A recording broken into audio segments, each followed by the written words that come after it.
Los estallidos más violentos del universo no fueron descubiertos buscando estrellas, sino espiando bombas soviéticas. Eso pasó con los satélites Vela, diseñados por Estados Unidos durante la Guerra Fría para detectar pruebas nucleares en el espacio. Pero en lugar de delatar una guerra humana, captaron destellos gamma que no venían ni de la Tierra ni del Sol. Imagínate el momento. Construyes una alarma para vigilar el apocalipsis nuclear, y el universo te responde con algo todavía más salvaje. En 1973, Ray Klevessadel, Ian Strong y Roy Olson publicaron ese hallazgo y, sin exagerar, abrieron una puerta que nadie sabía que existía. De pronto había fogonazos imposibles, breves, brutales, sin origen claro. No sabíamos qué eran, ni dónde estaban, ni qué clase de monstruo podía producirlos. Y eso es lo que me obsesiona de esta historia. Empezó como un secreto militar y terminó revelando una de las formas más extremas de violencia cósmica. Un sistema creado para vigilar la muerte en la Tierra había tropezado con algo infinitamente mayor. Pero el verdadero golpe no era haberlos encontrado, era la pregunta que dejaron flotando. ¿Qué pasaría si uno de esos destellos, por pura geometría, nos apuntara de frente?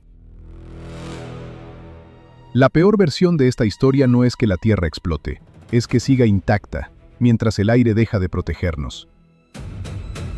Quiero hacerte una promesa muy concreta. Al final de este video vas a entender por qué un estallido de rayos gamma podría desencadenar una catástrofe global sin abrir un solo cráter, sin levantar tsunamis y sin tocar físicamente el suelo. Y una vez lo entiendas, no vas a volver a mirar la atmósfera como una simple capa de aire. Porque el peligro real está mal imaginado casi siempre. No sería un rayo visible cocinando continentes como en una película. La atmósfera terrestre absorbe muy bien los rayos gamma y los rayos X de alta energía, así que el daño directo en superficie durante el destello sería limitado.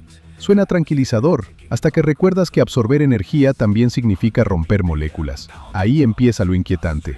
Esa radiación puede alterar la química de la alta atmósfera y deshacer parte del filtro que vuelve habitable la superficie. Ese es el gran misterio que vamos a cerrar. ¿Cómo puede el cielo volverse letal sin caer sobre nosotros? Pero antes necesitas ver qué clase de fenómeno es capaz de hacer algo así.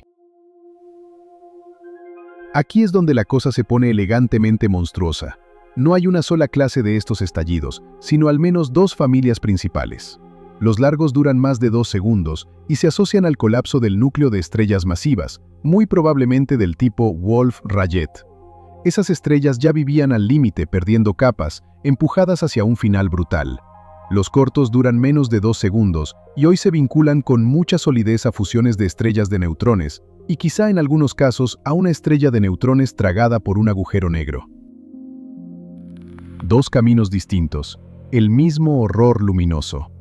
Y hubo un momento exacto en que esa segunda conexión dejó de ser sospecha y se volvió prueba. El 17 de agosto de 2017, la señal gravitacional GW 170817 fue seguida por GRB 170817A apenas 1,7 segundos después. Piensa en eso. No solo vimos la explosión, también sentimos la vibración del propio espacio-tiempo casi al mismo tiempo. Fue como escuchar un choque cósmico y ver el destello antes de que el eco terminara. Ya no eran simples fogonazos raros, eran muertes estelares y colisiones extremas, pero su origen todavía no explica su ferocidad. Falta la pieza que convierte una explosión en un faro potencialmente letal. El truco mortal no está solo en la explosión, está en el chorro. El modelo dominante describe un motor central ultracompacto, un agujero negro recién formado o un objeto compacto hipermasivo, lanzando dos haces opuestos a velocidades extremadamente cercanas a la de la luz. No es una bombilla encendida en todas direcciones. Es más parecido a dos lanzas de energía atravesando la oscuridad. Y eso cambia por completo las reglas del juego, porque la emisión está fuertemente colimada, por lo que solo vemos el evento como tal si uno de esos chorros apunta aproximadamente hacia la Tierra. Si no hay alineación, quizá ni siquiera lo reconoceríamos de la misma forma. O sea, una parte enorme del drama aquí no es solo física, es geometría. Un leve cambio de orientación y un mundo recibe una descarga descomunal. Otro, a la misma distancia, no recibe casi nada relevante. Eso me parece escalofriante. El universo no necesita odiarte, solo necesita apuntar bien. Por eso la pregunta deja de ser ¿qué tan fuerte fue la explosión? Y se convierte en ¿hacia dónde miraba? Pero incluso eso no basta. porque un haz bien dirigido todavía necesita otra condición para pasar de espectáculo cósmico a problema planetario. Que ocurra uno en la Vía Láctea no significa automáticamente peligro. Tiene que estarlo bastante cerca, bien orientado y entregar la fluencia adecuada a nuestra atmósfera. Esa palabra, fluencia, importa muchísimo más de lo que parece, porque no habla de una potencia abstracta, sino de cuánta energía recibe realmente cada metro cuadrado del planeta. Un evento monstruosamente brillante pero lejano puede ser irrelevante aquí. Uno menos espectacular pero mucho más cercano y bien alineado podría ser muchísimo peor. En la literatura, el rango peligroso para un caso largo dentro de la galaxia suele discutirse en unos pocos kiloparsecs, y un kiloparsec equivale a 3.260 años luz. Para ponerlo en escala humana, la luz que sale hoy de una fuente a un kiloparsec llegaría cuando toda nuestra historia escrita sea polvo multiplicado miles de veces. Aún así, en términos galácticos, eso es vecindario. Una hipótesis de extinción tipo ordovícico se ha situado en un orden aproximado de 6.000 años luz, no como hecho demostrado, sino como escenario plausible. O sea, la distancia que en astronomía parece enorme, aquí puede ser inquietantemente corta. Pero durante años, ni siquiera sabíamos si estos destellos vivían en nuestro barrio o en el universo profundo. Durante décadas, nadie sabía si estas cosas eran vecinos raros de la Vía Láctea o faros encendidos en el universo lejano. Esa incertidumbre no era un detalle técnico, era la diferencia entre una rareza local y algunas de las explosiones más potentes conocidas. El gran giro llegó con BATSE, a bordo del Compton Gamma Ray Observatory, lanzado en 1991. BATSE mostró que los destellos aparecían distribuidos casi isotrópicamente por todo el cielo. No se acumulaban en el plano de nuestra galaxia como esperarías si fueran simples objetos galácticos comunes. Y ahí el campo entero tuvo que tragar saliva, porque quedaban dos opciones: o vivíamos en el centro de una distribución absurdamente especial, o esos eventos venían de distancias cosmológicas. La evidencia empujó con fuerza hacia lo segundo, pero faltaba el golpe final, el dato que cerrara el debate con nombre y apellido. Ese dato llegó en 1997. Beppo Sachs detectó el resplandor en rayos X de GRB 970228, y poco después, GRB 970508 dio la primera distancia medida, Z igual a 0,835. Ahí terminó la discusión. Ya no eran destellos de nuestro patio trasero, eran faros desde el abismo cósmico. Y una vez aceptas eso, la siguiente pregunta da vértigo: ¿cuánta energía cabe en algo tan breve? Aquí fue donde a mí se me rompió la intuición por completo. Algunas de estas explosiones figuran entre las más energéticas conocidas desde el Big Bang. Un caso corto puede alcanzar en segundos una luminosidad instantánea, comparable a la que el Sol emitiría a lo largo de unos 10.000 millones de años. Lee eso otra vez con calma. Nuestro Sol lleva brillando unos 4.600 millones de años. Estas cosas condensan una ferocidad absurda en un abrir y cerrar de ojos cósmico. Y a veces dejan pruebas casi ofensivas para el sentido común. GRB 080319b llegó a ser visible a simple vista pese a estar a miles de millones de años luz. Un ojo humano, desnudo, pudo captar por un instante la firma de un motor extremo en el universo profundo. Eso no es solo bonito, es perturbador, porque significa que hay eventos tan brutalmente luminosos que atraviesan escalas que tu cerebro no está diseñado para manejar. Si piensas que eso ya era demasiado, espera, porque toda esta violencia concentrada todavía no explica el detalle más siniestro de la historia: cómo unos pocos segundos pueden dejar a la biosfera lidiando con las consecuencias durante años. Y ese cambio no ocurre en la superficie, ocurre arriba, donde casi nunca pensamos mirar. El gran giro llega aquí. El estallido no tendría que atravesarte para herirte. Le bastaría con reprogramar la química del cielo. En los primeros segundos, rayos gamma y rayos X ionizarían la alta atmósfera. No bajarían limpios hasta el suelo. Interactuarían con nitrógeno y oxígeno, rompiendo moléculas y generando electrones secundarios. Y esa es la trampa. Porque el verdadero agente de destrucción no sería el fogonazo directo, sino los productos químicos nacidos de esa ionización. Se producirían grandes cantidades de óxidos de nitrógeno, el famoso NOx. Ese NOx desencadena la destrucción catalítica del ozono estratosférico. O sea, el evento lejano no rompe la Tierra, rompe el filtro atmosférico que hace habitable la superficie. Esa frase me parece una de las más escalofriantes de toda la astrofísica del riesgo. No habría una cicatriz de impacto, no habría montañas vaporizadas, habría una atmósfera distinta, una peor. Y tú seguirías respirando sin saber que el escudo invisible ya no está haciendo su trabajo. Ahora entiendes por qué abrimos esta pregunta al principio.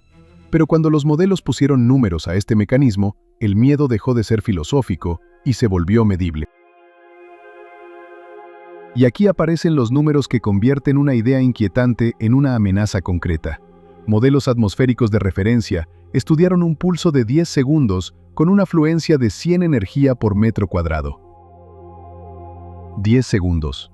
Eso es menos de lo que tardas en desbloquear el teléfono, leer un mensaje y volver a guardarlo. Pues bien, ese escenario produjo alrededor de un 35% de pérdida media global de ozono. Global, no local, no en una región complicada, en todo el planeta como promedio. Y en algunas latitudes la depresión alcanzó hasta un 55%, más de la mitad del escudo en ciertas zonas. Esos porcentajes no son adornos de paper, son una forma de imaginar un cielo que se parece al nuestro, pero ya no filtra la luz igual. Y eso cambia radicalmente lo que significa vivir bajo el sol. Porque una vez debilitada esa barrera, el actor principal deja de ser la explosión remota. El siguiente golpe lo da algo muchísimo más familiar, nuestra propia estrella. El monstruo lejano abre la puerta, pero quien entra es la luz de todos los días. Y esa parte, honestamente, me parece más terrorífica todavía. Una vez que el ozono cae, el siguiente protagonista no es exótico, es el Sol de siempre. Con menos protección estratosférica, aumentaría de forma sostenida la radiación UVB, que llega a la superficie durante meses o años. Y aquí, la historia deja de ser astronómica y se vuelve biológica. Los más vulnerables serían el fitoplancton oceánico, las plantas terrestres, los anfibios, los ecosistemas marinos superficiales y el ADN de organismos expuestos. El fitoplancton importa una barbaridad porque está en la base de muchas redes tróficas marinas. Si golpeas la base, el daño no se queda abajo, sube por toda la cadena. Eso es lo escalofriante. La explosión dura segundos, pero la agresión real se prolonga mucho después, repetida cada día por la luz solar. No es un martillazo, es una exposición sostenida. Los modelos de Brian Thomas y colaboradores subrayan precisamente eso. El daño biológico principal vendría del UVB, no de la radiación gamma directa sobre el suelo. El cosmos no te mata con un golpe de cine, te deja bajo una estrella que de pronto se vuelve más peligrosa. Y mientras la biosfera intenta adaptarse a ese nuevo castigo, la atmósfera sigue cambiando de maneras menos visibles, pero nada inocentes. Respira un segundo, porque esta parte no grita, pero muerde. La química posterior no solo reduce el ozono, también llena la atmósfera de dióxido de nitrógeno, NO2, un gas que absorbe luz visible. Eso significa un oscurecimiento moderado, regional o global según el escenario, y una posible reducción parcial de la insolación en superficie. Menos luz entrando parece un detalle menor hasta que recuerdas que el clima responde a pequeños desequilibrios sostenidos. Ese oscurecimiento podría contribuir a enfriamiento climático. Y todavía hay más. Los modelos también prevén lluvias de ácido nítrico y perturbaciones biogeoquímicas. Sí, la deposición de nitratos podría fertilizar localmente algunos ecosistemas. Pero no te dejes engañar por esa pequeña ironía química. Un poco de fertilización puntual no compensa una biosfera recibiendo más UVB, menos estabilidad climática y una cadena trófica alterada. Esto es lo que vuelve tan siniestro a este escenario. No hay un único mecanismo, hay cascadas. Una atmósfera distinta produce una luz distinta, un clima distinto y una química distinta. Y cuando un fenómeno puede dejar tantas huellas sin abrir un solo cráter, la pregunta inevitable aparece sola. ¿Tenemos alguna cicatriz de algo así enterrada en la historia de la Tierra? Hay una hipótesis que me pone la piel de gallina porque no habla del futuro, habla del pasado. Brian Thomas, Adrian Melott y colaboradores propusieron que un evento relativamente cercano pudo contribuir a la extinción masiva del Ordovícico tardío, hace aproximadamente 445 millones de años. Ojo con la palabra exacta, contribuir.